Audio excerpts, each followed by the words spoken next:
Hello everyone, welcome to Clinical Knowledge and Medicine. Today we will talk about rheumatoid arthritis.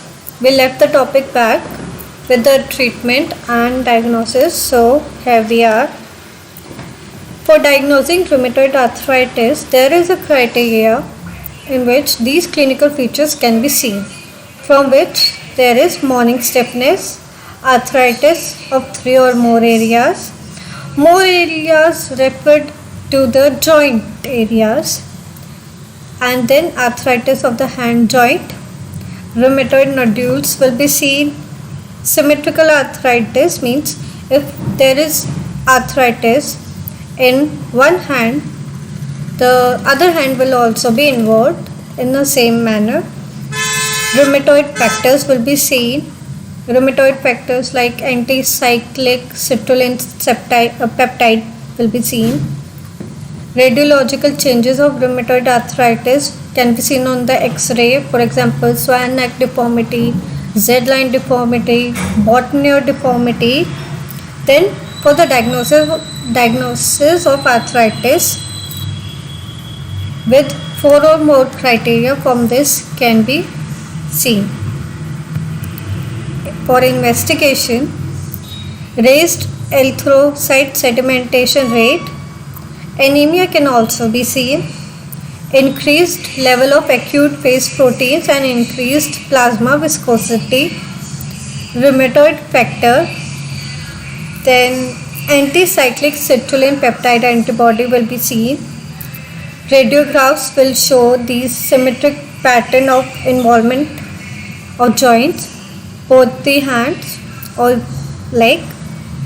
Then there will be swelling of the soft tissue, bone erosion and joint space narrowing.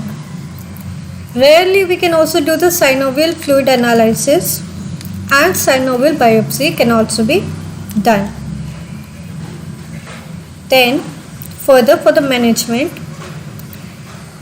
rest is advised and splint of the joints can also be given.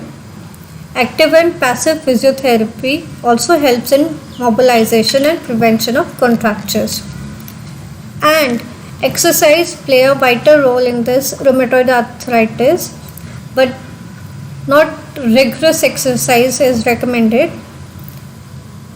Then NSAIDs are the first line drug used in the management of rheumatoid arthritis, but NSAIDs only play role symptomatically. Like for the pain, NSAIDs can be given, but there is no role in the management of rheumatoid arthritis.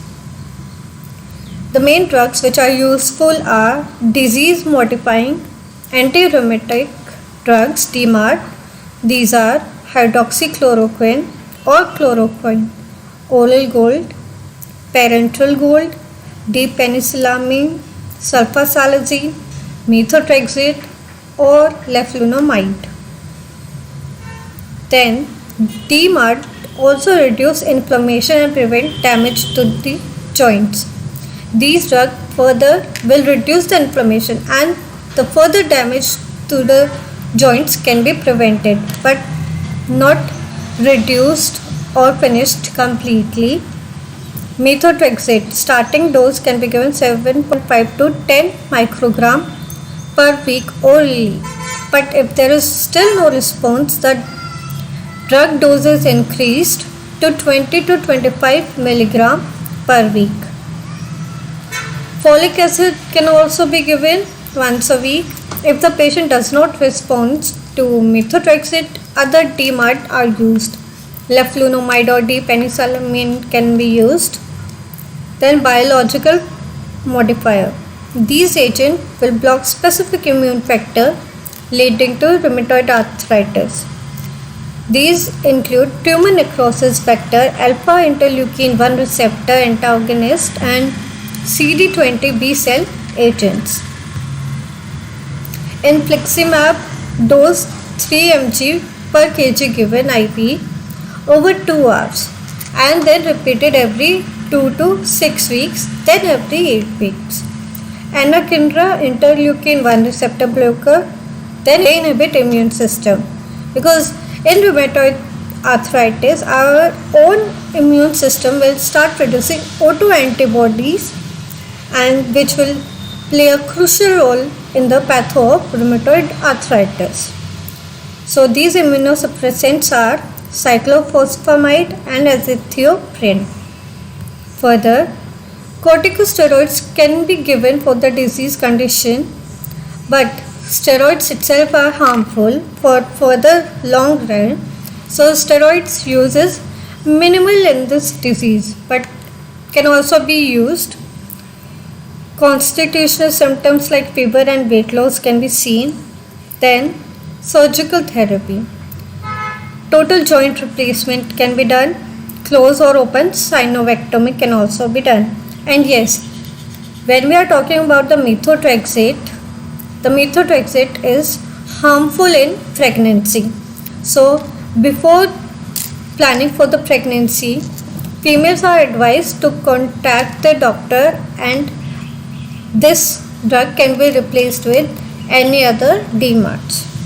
So this was all about the rheumatoid arthritis.